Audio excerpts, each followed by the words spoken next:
Hi everybody, this is Wendy from Wolfwalker Collectibles. Today I'm going to do a tutorial on stringing beads. I've had some people ask me about the closures and the clasps and how to do them. So I thought I'd show you.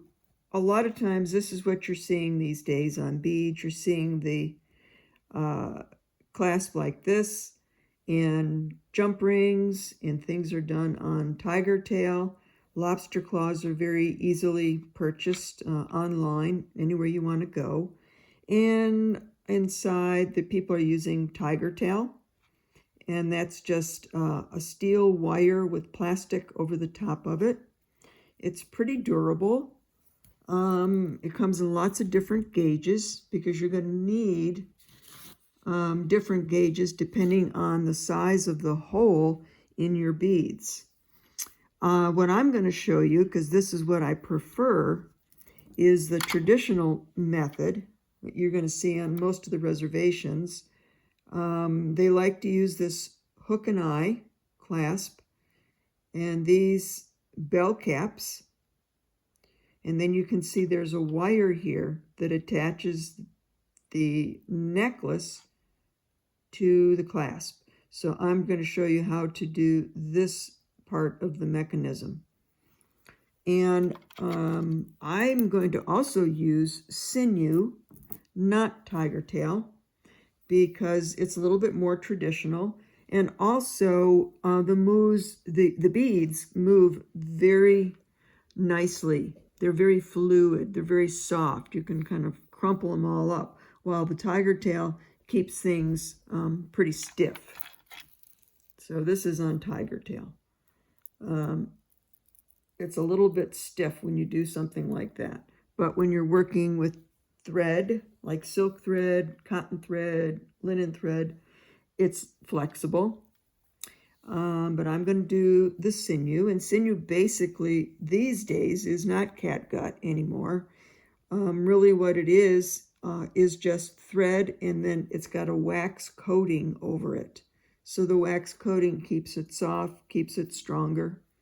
And you can, when you buy it, it comes in spools, and it's fairly thick. So when you get it, you can actually pull it apart and make it as thin as you would like it to be.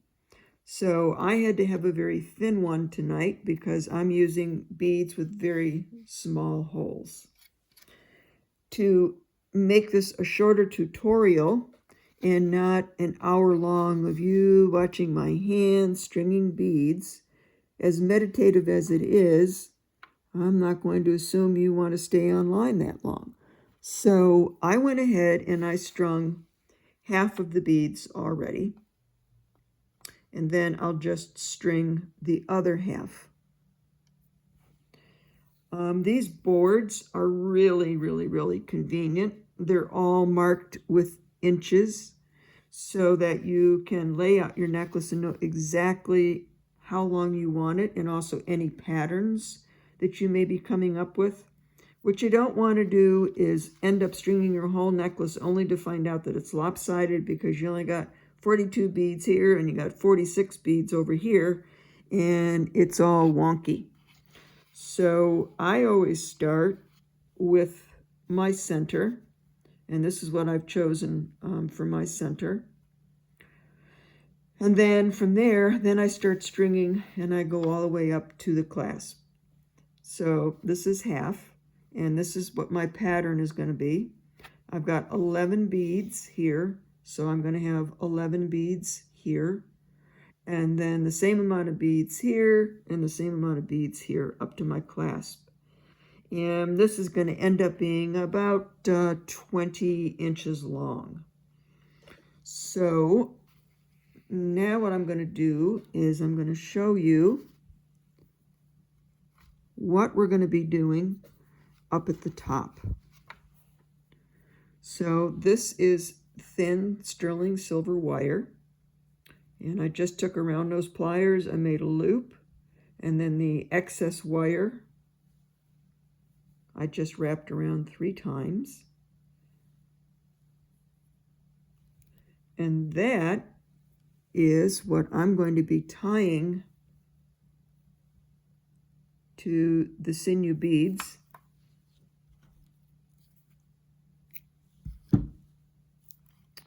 Like this. So the sinew is very strong. And I'm just going to do like 3 or 4 knots.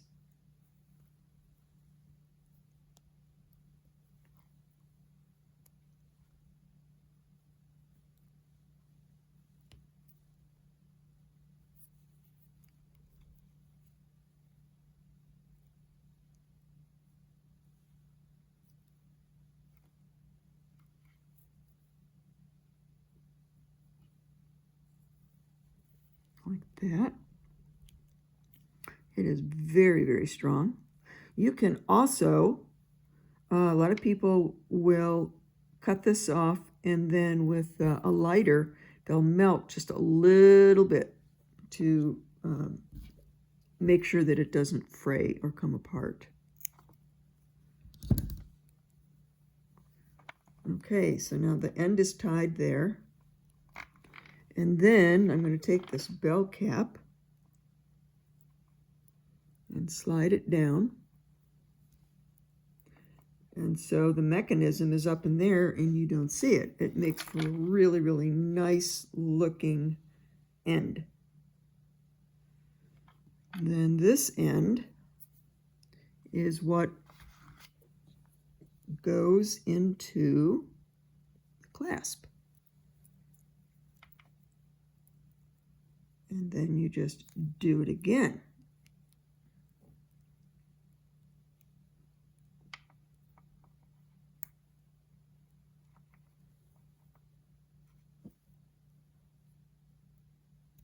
This wire is fairly soft, so I'm really able to make a little loop here basically with my fingers.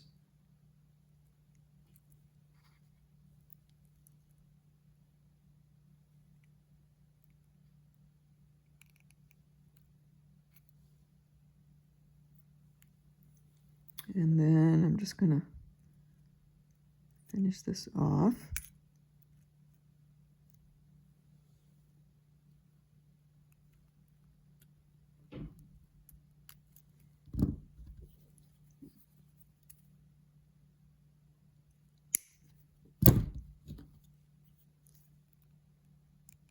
And you want to make sure you get that rough edge tucked down in there nice and tight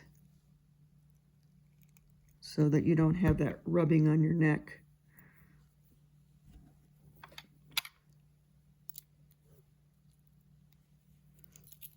So that is your end on the first half. So now I'm going to go ahead and start stringing. And roll this to make a nice little tight end for me. And I'm going to start stringing the next 11 beads here. So while I do that, I will talk to you a little bit about this necklace. These are Sleeping Beauty turquoise, which I purchased in the year 2000 at the Tucson Gem Show, where the Sleeping Beauty Mine has a booth every year.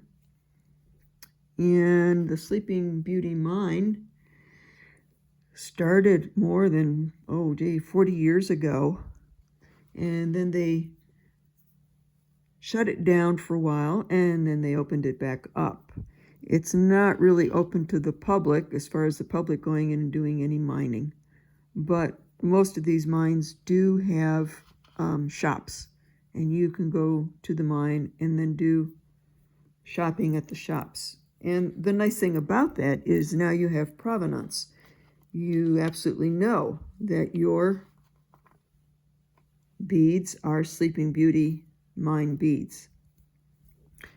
I got these because I wanted Sleeping Beauty, but I also want natural stones, and I want like a AAA grade natural stone. And Sleeping Beauty is one of the finest, really, if you want beautiful shades of blue. It goes anywhere from a really light blue to a medium blue to a dark blue. And so like the Iranians will purchase Sleeping Beauty, but they really prefer the darker blue. Italy really prefers a lighter blue. So the mine will, ship whatever it is that you prefer for your jewelry. Oop, this little bead is so tiny. I'm going to make this really, really, really tight here. And I also wanted to get them natural versus stabilized because I really like, all right, this is an example. Okay, I think I'm going to cut it and see if I can get a good sharp point on this. So it'll go through my tiny little bead. This one's really tiny. I wanted natural turquoise because I like to watch it change colors.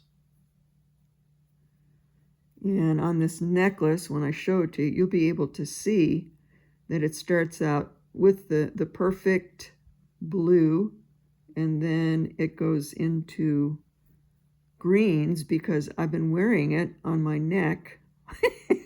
Wow, this is rough. Come on, baby. I just can't get it small enough. It's only these tiny little beads. Let's try it again. I like to see my beads change color to the greens. So you can see down here these different shades of blue going into different shades of green, and that's all from about 20 years worth of wearing these beads on my skin. If you pretty much wear them, on clothing, they probably won't change as much. My goodness. There's always one, isn't there? There's always one bead that wants to give you a really hard time. There we go. Okay. Beading, you must be persistent and you must be patient because it's a lot like a meditation. So I've had these beads for like 20 years. And I don't wear them every day, but I wear them often enough. And I like knowing where the beads came from. I like having the provenance. Where they come from is important to me.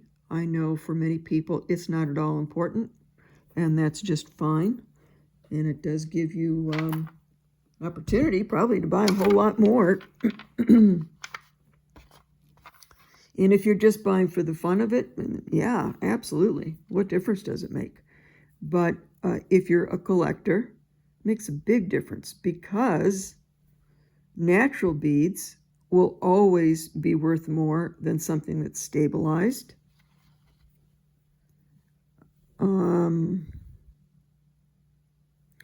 If you're an appraiser and you have the same artist make the same ring, but one has got, an ordinary Kingman cabochon in it, and the other one has got a Lander blue in it, well, guess what? That Lander blue ring is going to be worth a whole lot more because Lander blue is very expensive. There's not a lot of it. It was a tiny little mine. Okay, now we got another bead. There we go. So it does have a lot to do with the value. Knowing the mine and having provenance is important if you are trying to collect certain mines and certain turquoise. And probably I have two favorites. One is the Damali turquoise, and the other one is Bisbee. I like the patterning in the Bisbee. Sleeping Beauty tends to be all blue, and that's why a lot of people like it. The Zuni certainly like it because okay, that is so hard. Be patient, Wendy. Just keep rolling that end until it's really tiny.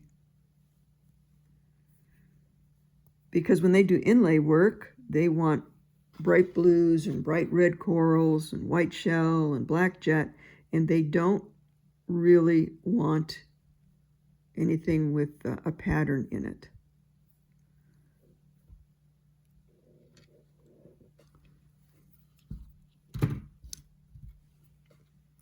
Okay, we've gotten through that little section. And back in the very beginning, when they were mining turquoise, they were absolutely just looking for the blue. They weren't really incorporating the matrix in with it. And then eventually they started realizing that a lot of the matrix is what makes that stone beautiful. Because you can have matrix in deep, deep black, shades of black, almost like a gray or a smoky color. You can go into white matrix. You can go into brown matrix, then a chocolate brown, which is what I love, especially the chocolate brown matrix with the deeper blue Bisbee. And I've got a phenomenal bracelet, which I will bring on sometime, that's in my collection, done by a famous artist, Legato. And it looks like Persian turquoise. It is a gorgeous blue with big blue areas of matrix, like milk chocolate brown. So I will do a short on that one sometime.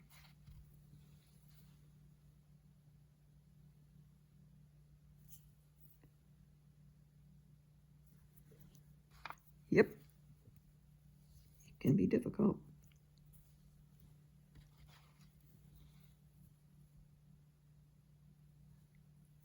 There we go.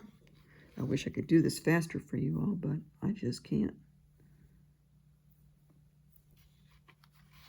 Okay, moving along here.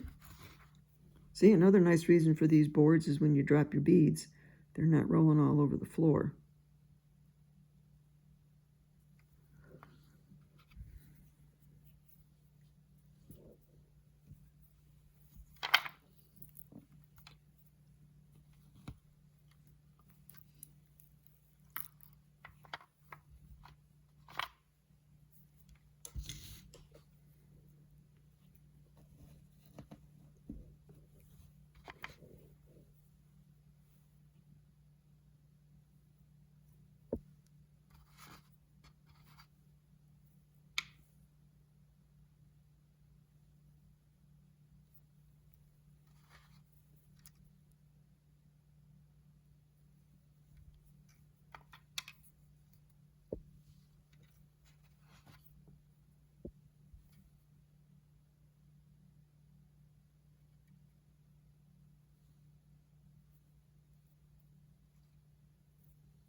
You want to make sure when you work with the sinew that you give yourself a very, very, very long piece of sinew.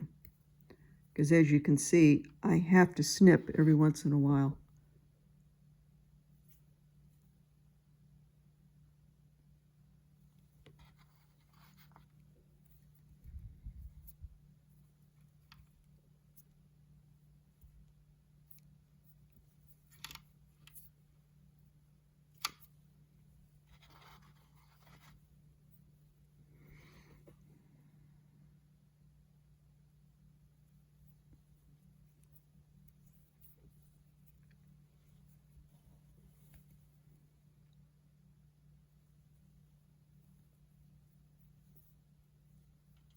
And when I laid these out, I tried to kind of alternate the greens here and there, just randomly, because I think it looks pretty nice.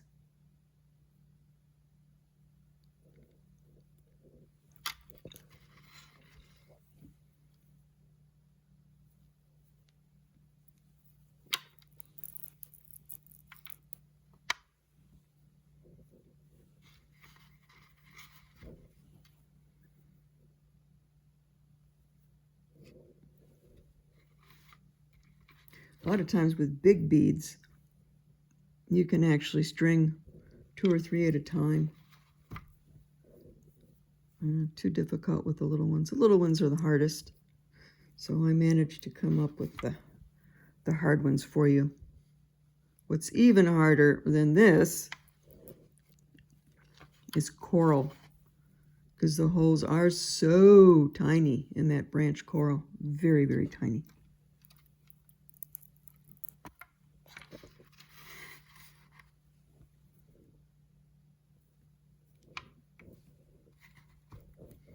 When I purchased this necklace back in 2020, I got a strand of 18-inch beads directly from the mine, wholesale, and I paid $100. It would be worth a whole lot more now.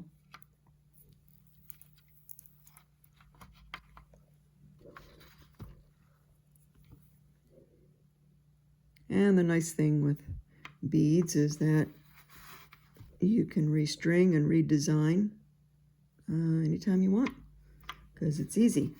It's not like a finished piece that's been soldered. That is not easy to change.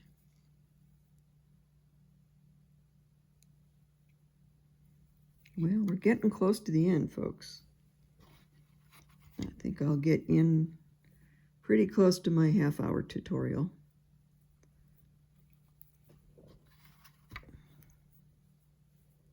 You could all be falling asleep by now. But I think you will appreciate what goes into stringing.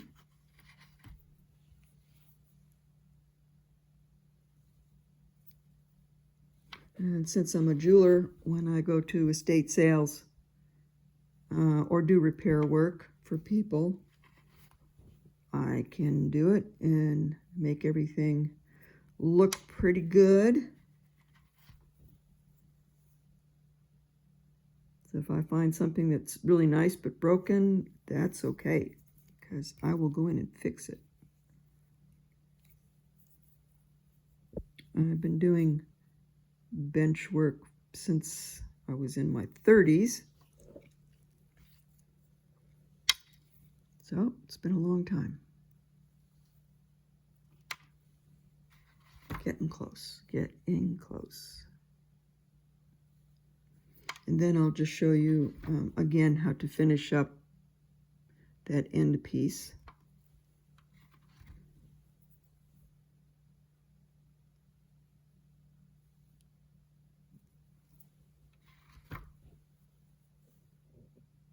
And I've made sure that I've got the same amount of beads on both sides.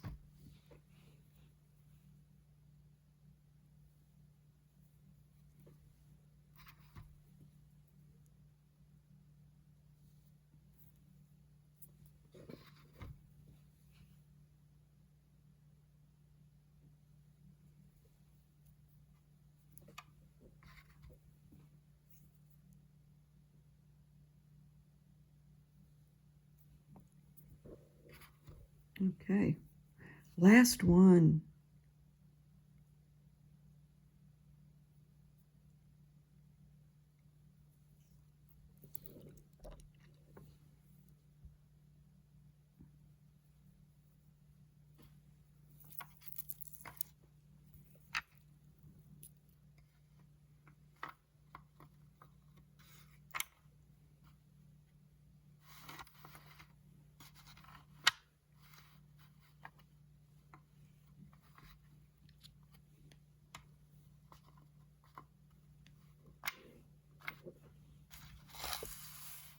So there we are.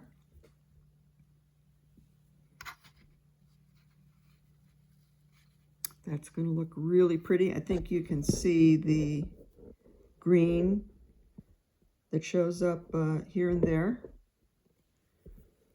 All right, so now we're going to put in the bench bead here. These are also older sterling beads.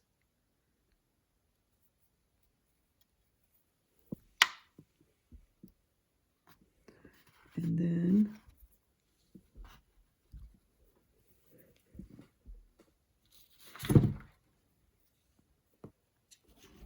now we're going to make the wire for the upper part there. You need a round nose pliers to do this.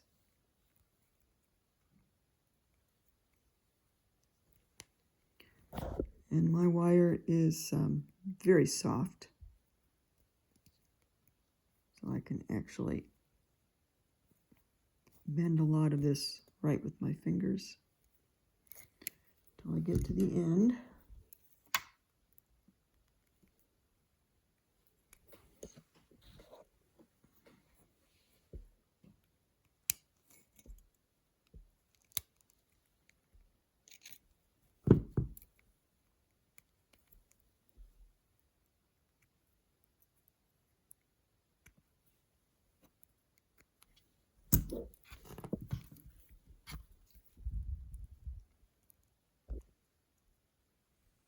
And again, you want to make sure that that little sharp point there is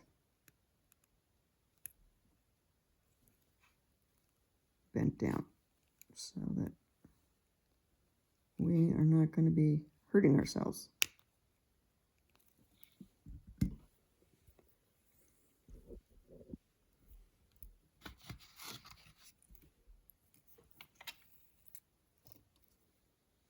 Okay, so you see that it slides up in the bead cap. So same thing again here, we're going to go ahead and tie it off.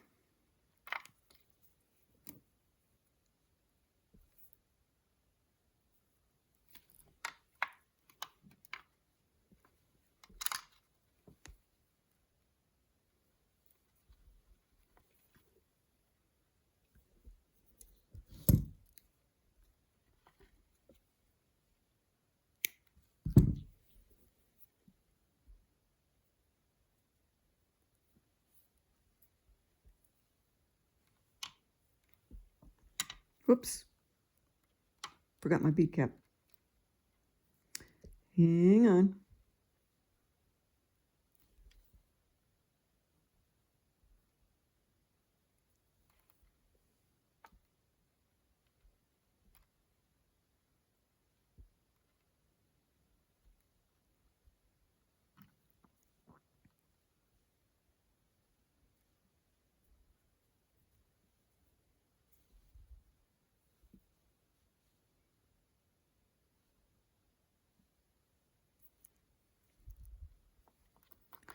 Alrighty, let's get that bead cap here.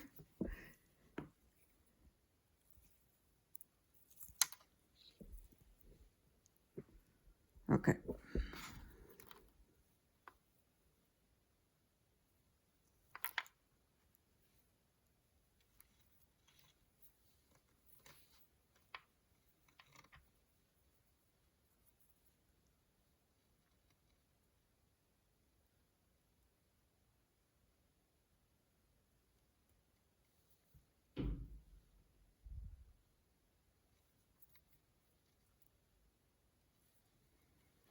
This is difficult to do through the camera, folks. It's really hard.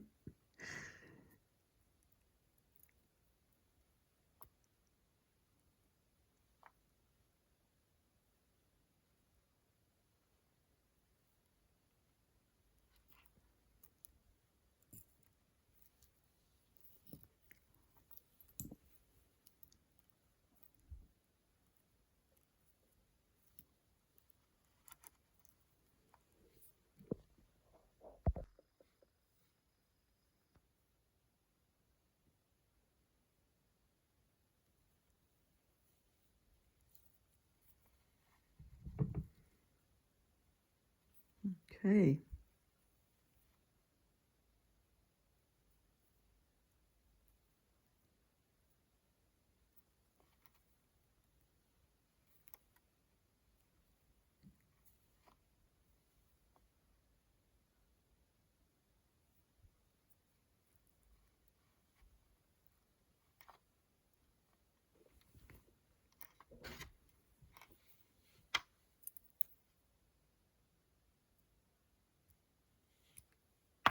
So I just did a little bead back there so that the tail of the thread or the tiger tail, whatever you're using, after I tied a knot here, I beaded back through here to hide that end. And then I snip it off. Okay, and now, there it is. Slide this back down and over. And see, once again, we've got a nice end here. And now we're going to attach it to this part of the clasp. So I've just added that on.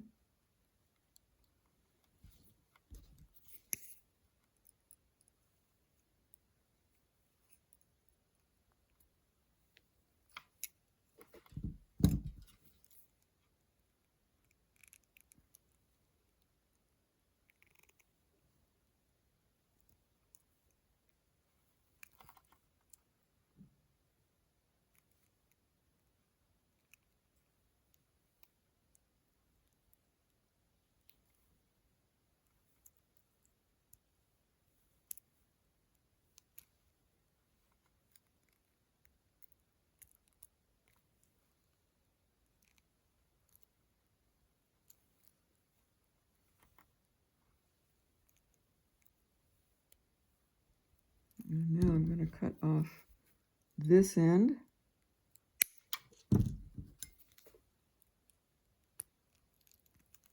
And we're going to make sure that that little sharp end of the wire again is down in there. Alrighty, voila.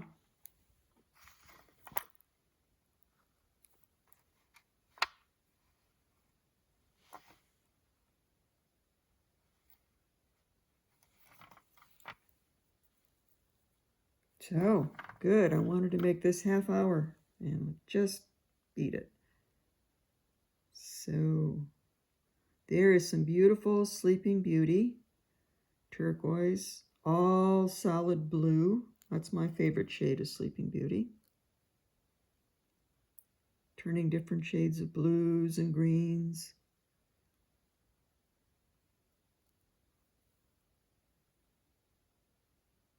So I hope you enjoyed this and that you feel like maybe you can go ahead and attempt to do something like this yourself.